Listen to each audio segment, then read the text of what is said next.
നമസ്കാരം. ഇന്ന് ആബ സ്റ്റാർട്ട് ചെയ്തിട്ട് 10 ദിവസമായിരിക്കുകയാണ്. ഈ 10 ദിവസത്തിനുള്ളിൽ നമുക്ക് 20ഓളം ഓർഡേഴ്സാണ് വന്നത്.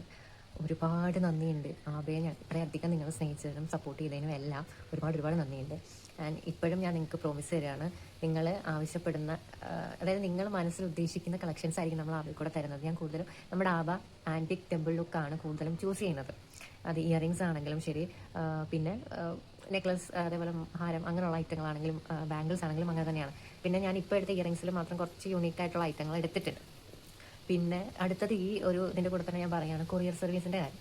നമ്മൾ ഒരു ഐറ്റത്തിൻ്റെ കൂടെ പ്ലസ് ഷിപ്പിംഗ് ചാർജും കൂടെയാണ് ആഡ് ചെയ്യുന്നത്. പിന്നെ കൊറിയറിൻ്റെ കാര്യം ഞാൻ ഇപ്പം നിലവിൽ ചൂസ് ചെയ്തേക്കുന്ന പ്രൊഫഷണലും DTDC ആണ്. അപ്പം ഇതിൽ ഇപ്പം ഏകദേശം കുറച്ചായിട്ട് പ്രൊഫഷണൽ ആയിരുന്നു. ഇപ്പം 2 ദിവസം കൊണ്ടാണ് DTDC ഞാൻ ചൂസ് ചെയ്യുന്നത്. പ്രൊഫഷണൽ ഇപ്പോൾ 2-3 കസ്റ്റമേഴ്സിൻ്റെ ഇതെന്ന് വെച്ച് കഴിഞ്ഞാൽ അവർക്ക് വീട്ടിലെത്തിച്ചു കൊടുക്കുന്ന ഇതാണ്. അപ്പോൾ ഞാനും ആദ്യം അങ്ങനെ എനിക്കിതിനെക്കുറിച്ച് വലിയ ധാരണയില്ലാത്തത് കൊണ്ട് തന്നെ വീട്ടിലെത്തിച്ചു കൊടുക്കുന്നതായിരുന്നു എൻ്റെ വിചാരം. പക്ഷേ വീട്ടിലെത്തിച്ച് കൊടുക്കുന്നില്ല. അപ്പം വീട്ടിലെത്തിച്ച് കൊടുക്കുന്ന രീതിയിലുള്ള കൊറിയർ സർവീസ് ആർക്കെങ്കിലും അറിയുന്നുണ്ടെങ്കിൽ ഒന്ന് കമൻറ്റിൽ പറയുക. പോസ്റ്റ് ഓഫീസിലാണെങ്കിൽ പോലും ചില കൊറിയറുകൾ എടുക്കുമോ എന്നുള്ളത് എനിക്കറിയില്ല. ചില ആൾക്കാർ പറയുന്നു ലിമിറ്റഡ് കൊറിയറുകളെ അവിടെ എടുക്കുകയുള്ളൂ, ചിലർ പറയുന്നു എല്ലാം എടുക്കുന്നുള്ളത്. എന്താണെന്ന് അറിയില്ല. അപ്പോൾ എല്ലാവരും ആ കൊറിയറിനെ ഡിപ്പെൻഡ് ചെയ്തിട്ടുള്ള കുറച്ച് സജഷൻസ് എനിക്കൊന്ന് ഇട്ട് തരണം. എനിക്ക് അതിനെപ്പറ്റി വലിയ ധാരണയില്ല. നമ്മളെ വിശ്വസിച്ച ഒരാൾ പേയ്മെൻറ്റ് ചെയ്ത് ഇന്ന അവർക്ക് ഇഷ്ടമുള്ള ഐറ്റം ചൂസ് ചെയ്യുമ്പോൾ മാക്സിമം ഞാൻ എന്നെക്കൊണ്ടാവുന്ന രീതിയിൽ പാക്ക് ചെയ്ത് ഞാൻ അയക്കുന്നുണ്ട്.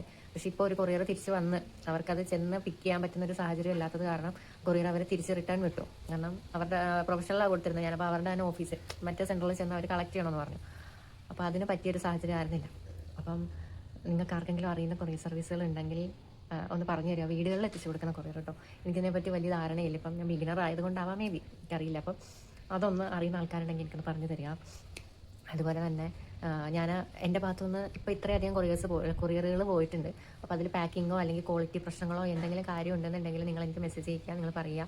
കാരണം സജഷൻസ് വരുമ്പോഴാണ് നമുക്കത് ഇമ്പ്രൂവ് ചെയ്യാൻ പറ്റുക. അപ്പം എൻ്റെ അതായത് ഞാൻ ഇങ്ങനെ ഒരു ബിസിനസ് എൻ്റെ ഫസ്റ്റ് ടൈമാണ്. ഞാൻ ഇതിനു മുമ്പ് ഇങ്ങനെയുള്ള പരിപാടികളൊന്നും ചെയ്തിട്ടില്ല. അപ്പോൾ അതിനകത്ത് ഒരുപാട് പോരായ്മകളുണ്ടാവും. അപ്പോൾ അതൊക്കെ ഒന്ന് പറഞ്ഞു തരിക. പിന്നെ പ്രൊഡക്റ്റിൽ എന്തെങ്കിലും ക്വാളിറ്റി പ്രശ്നമോ ഡാമേജോ കാര്യങ്ങളോ ഉണ്ടെങ്കിൽ നിങ്ങൾ ഒന്നും വിചാരിക്കേണ്ട. ഞാൻ എല്ലാവർക്കും കൊറിയർ ചെയ്യുമ്പോൾ എൻ്റെ അഡ്രസ്സും കൂടെ വെക്കാറുണ്ട്. അപ്പോൾ അത് നിങ്ങൾ റിട്ടേൺ വിടുക. അത് എനിക്ക് ജസ്റ്റ് ഒന്ന് മെസ്സേജ് അയച്ചിട്ട് എൻ്റെ പേഴ്സണൽ പ്രൊഫൈലിലോ അല്ലെങ്കിൽ നമ്മുടെ ആബയിലോ മെസ്സേജ് അയച്ചാൽ മതി. എന്നിട്ട് നിങ്ങൾ അത് റിട്ടേൺ വിട്ടോളൂ. ഞാൻ നല്ല പ്രൊഡക്റ്റ് നിങ്ങൾക്ക് തിരിച്ചു തരാം. അപ്പം ഒരുപാട് നന്ദിയുണ്ട് ആബയെ സ്നേഹിച്ചതിൽ. ഇനി അങ്ങോട്ടും നിങ്ങളുടെ സപ്പോർട്ടുകൾ ഉണ്ടാവണം. പിന്നെ ഇനി എന്തായാലും ഓണമല്ലേ വരുന്നത്. ഓണത്തിന് നല്ല അടിപൊളി കളക്ഷൻസ് ഞാൻ ഇറക്കുന്നുണ്ട് മക്കളെ. അതും ബഡ്ജറ്റ് ഫ്രണ്ട്ലി ആയിട്ട്. ആബയുടെ ഏറ്റവും വലിയൊരു ക്വാളിറ്റി എന്ന് പറയുന്നത് യൂണീക്കായിട്ടുള്ള ഐറ്റങ്ങൾ ബഡ്ജറ്റ് ഫ്രണ്ട്ലി ആയിട്ടാണ് ഞാൻ കൊടുത്തുകൊണ്ടിരിക്കുന്നത്. അത് എനിക്ക് ഇത്രയും ഓർഡേഴ്സ് ഈ ഒരു ചുരുങ്ങിയ കാലയളവിൽ വന്നപ്പോൾ എനിക്ക് മനസ്സിലായി നിങ്ങൾക്ക് അത്രയധികം ഇഷ്ടപ്പെട്ടു എന്നുള്ളത്.